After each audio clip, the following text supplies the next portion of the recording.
Assalamualaikum warahmatullahi wabarakatuh. My name is Aditya Diputra. I'm from class E with the last three digits of NPM 174.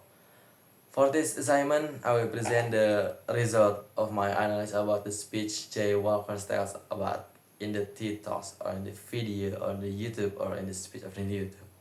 Jay Walker opened his speech by drawing a vivid parallel between the global obsession with learning English and historical phenomena like a Beatlemania or religious fervor. He introduces the concept of English mania through audio clips like Chinese students screaming parts. They are screaming parts like "Change my life" and "I don't want to let my parents down," like that, emphasizing the emotional intensity behind their effort. This auditory evidence paired with a striking statistic: 2 billion learners worldwide in China. In China emerges as the largest English-speaking country. Wow. So in the main body, Walker delves into the cultural and personal stakes of English proficiency in China. He highlights the grueling reality of students studying 12 hours a day for a year to prepare for the Gaokao, a 3 day exam that determines their future, like crazy studying before the exam.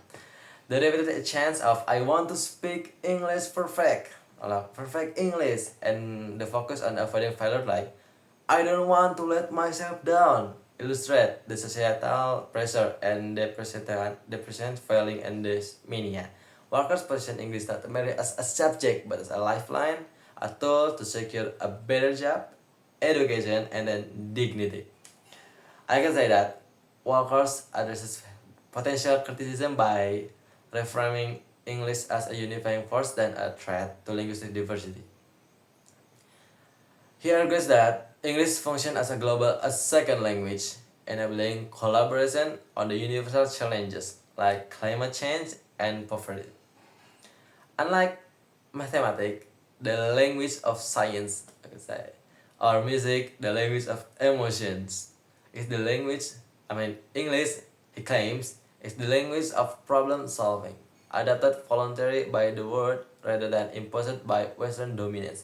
Even Walker say that it is not American who pushed the English, but it's even the other country like China who pulled it. Historical analogies comparing English mania to the harassing of electricity or the fall of the Berlin Wall elevate its significance as a turning point in human progress. Walker or J. Walker causes by portraying English as a meaningful symbol of hope, a shared medium to bridge divides and address collective crisis, like a media or a canvas.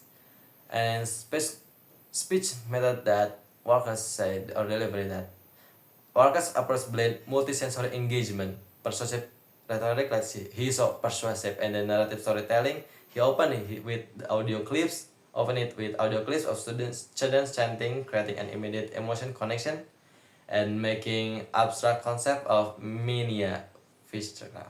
His use of statistic, uh, 2 billions of learners and cultural specific like Gokal establishes credibility, while contrasts like tsunami versus hope, and historical analogies appeal to logic.